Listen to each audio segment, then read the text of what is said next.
pessoal, falando da Parashat Bamidbar, começamos o quarto livro do Pentateuco, do Humash, e a gente está na Parashat Bamidbar. No começo da Parashat Bamidbar, Deus Sabino conta Calmas o estourando com o português dele, falando Pentateuco. Sim. E atrapalhei, pode continuar. No começo da Parashat Bamidbar, se traz a contagem do povo de Israel, né? Já Urashi traz que a contagem do povo de Israel é para mostrar o amor de Deus, né? A força que tem o povo de Israel para iluminar o mundo. Então ele conta o povo de Israel várias vezes, inclusive o Urashi traz que ele contou eles quando saíram do Egito, contou eles quando pecaram no bezerro, contou eles quando eles depois levantaram o Mishkan e começaram a trabalhar. Essa contagem na Parashá está se tratando sobre o primeiro dia de Iyar, o primeiro dia do mês de Iyar, mostrando, né, mais uma vez, o amor de Deus pelo povo de Israel. E aqui, na continuação da Parashá, tem um fato interessante que fala sobre, você pode chamar de Pidyon, né? Pidyon em português, sei lá como é traduzir isso. É o resgate. Resgate, né?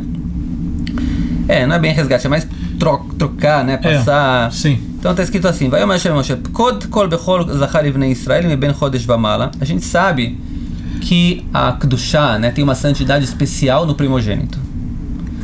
Mesmo na história antiga, né, os primogênitos sempre eram considerados sacerdotes. A gente já falou aqui quando a gente falou dos primogênitos do Egito.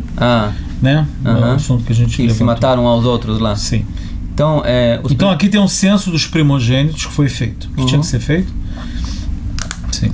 E por que tinha que ser feito esse censo dos primogênitos? Porque a gente sabe que depois do pecado do bezerro de ouro, os primogênitos perderam o mérito de serem sacerdotes, servirem como Kohanim no povo de Israel. Mas como eles foram consagrados na época, então o censo é feito com eles aqui. É feito um censo de troca, sim, de recolocação, sim, da santidade entre o Bechor, né, o primogênito, que vai ser transmitido agora para o Levi.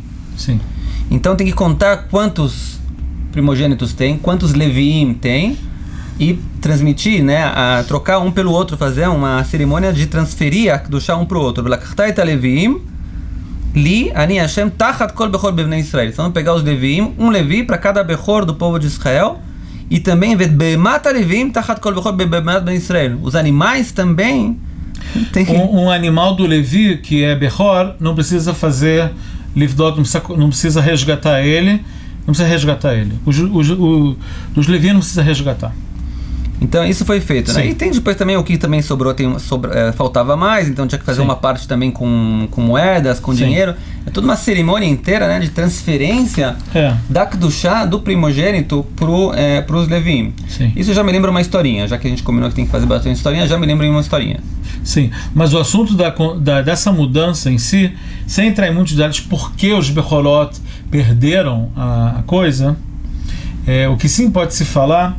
Primeiro, tem uma coisa democrática. A gente vê que a intenção divina era que todos os primogênitos de cada família do povo de Israel ia servir no Beit HaMikdash. Esse era o plano A. O que aconteceu, o plano B. Porque aconteceu que uma das tribos, que são as tribos de Leviim, eles não participaram no pecado muito grave do bezerro de ouro. Então sobrou vocês. Vocês não fizeram besteira. Você é Bechor, não? Eu sou Bechor. Você é Bechor? E eu ainda sou Bechor, filha de Cohen, que Bat Cohen, mesmo que ela casa com Israel, nessa alahá aqui tá, que mesmo uma Bat Cohen, uma Bat Levi que casa com Israel, também o filho dela, o Hamor, na verdade, Beikaron, não tinha que fazer Pidyon Ben. Hoje em dia a alahá não é assim. Mas acho que ninguém entendeu o hebraico, mas tudo bem. Mas tudo bem, mas não vamos, corta isso que eu falei. Corta isso que eu falei, mas de modo geral... Mas você é primogênito, então tem eu tenho que chorar por isso. Tem que chorar por isso. Por isso, porque os primogênitos eram para ser os que iam desempenhar o sacerdote. Então era uma estrutura muito bonita, que cada família do povo de Israel tinha um representante. Não tinham castas. Quer dizer, não tinha Cohen, Levi, Israel como tem hoje em dia. As 3 castas não era a ideia original de ser feita. Pode ser que o Aaron ia ser o Cohen Gadol de qualquer maneira, porque ele também era um Bechor, né? Ele era um primogênito também. Então pode ser que, de qualquer maneira, mesmo pelo plano A, o Aaron Cohen ia ser o Cohen, porque ele é da família dele. Ele é o primogênito da família dele. Mas aconteceu e o plano B foi ativado. O que é o plano B foi ativado? Quer dizer, apesar que os primogênitos foram consagrados para isso, e como o que você leu aqui diz que ele tá sendo, é uma permuta que foi feita. Em vez dos Bechorot, eu estou pegando os Leviim. Como se estivesse dizendo, a princípio, isso tinha que ser os primogênitos, e os Leviim, essa tribo, que vai desempenhar esse papel, que na verdade não era para eles desempenharem. Os sacerdotes que fazem isso. Eu só queria falar da ideia que... É interessante que é diferente, sim, na verdade, da ideia do sacerdotismo do povo, sim, de Israel, né? A gente sabe que o povo de Israel é chamado também de um povo de sacerdotes. Até Mamlechet Kohanim Vegoi Kadosh. Diz Deus, né? No Pasuk, no versículo, vocês vão ser para mim um reinado de sacerdotes, sim, né? Vegoi Kadosh, e um povo santo. Ou seja, o povo de Israel, comparado aos outros povos do mundo, é o sacerdote dos povos do mundo, né? Essa é a comparação. Sim. E aqui, na verdade, mas lá é diferente, porque lá está escrito, né, já os nossos sábios falam que quando Deus criou o povo de Israel, ele criou eles como sacerdotes. Está escrito no Pasuk. Eu criei esse povo para poder iluminar o mundo. Quer dizer, a criação já foi feita para isso. Os primogênitos, como a gente vê aqui, provavelmente estavam ainda dependentes das suas ações para poderem continuar ou não servindo como sacerdote. Sim, eu só queria enfatizar um lado interessante da Torá, que a Torá não valoriza muito os puros sangues. Quer dizer, o primogênito, nós somos os primogênitos e nós temos que fazer isso.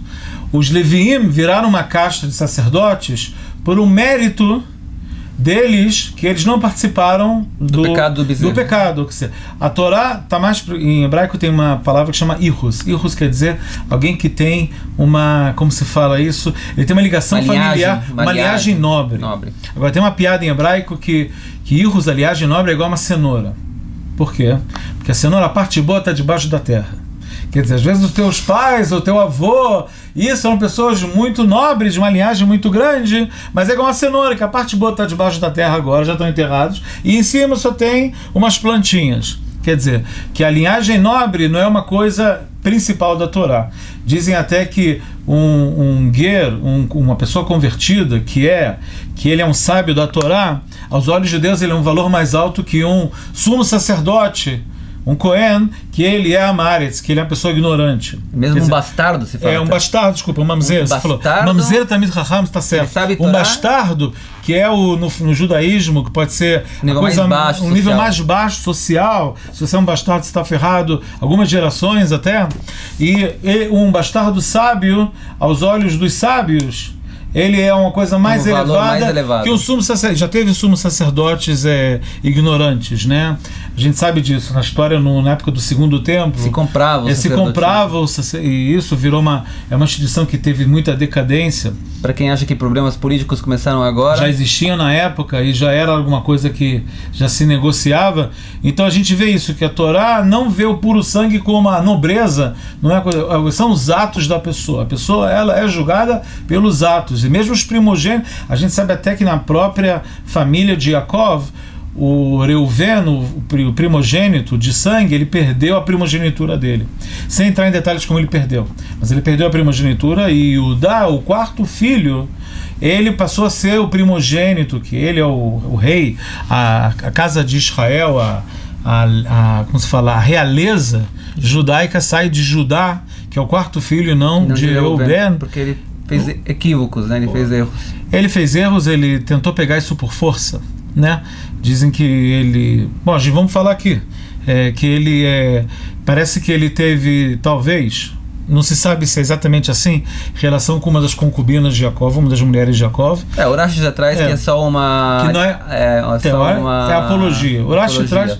Tudo bem, que não talvez acontecesse de verdade, mas que Reuven achava que ele ia pegar isso de maneira precoce antes da hora, e no final ele perdeu a primogenitura. Então a gente vê que a cenoura, o puro sangue, essa linhagem nobre, pode ser uma coisa que te dá a possibilidade de você ser. Como os filhos de Davi, alguns tinham a primogenitura de serem reis, mas eles acabaram não virando os reis, porque o mérito deles não ofereceu essa possibilidade.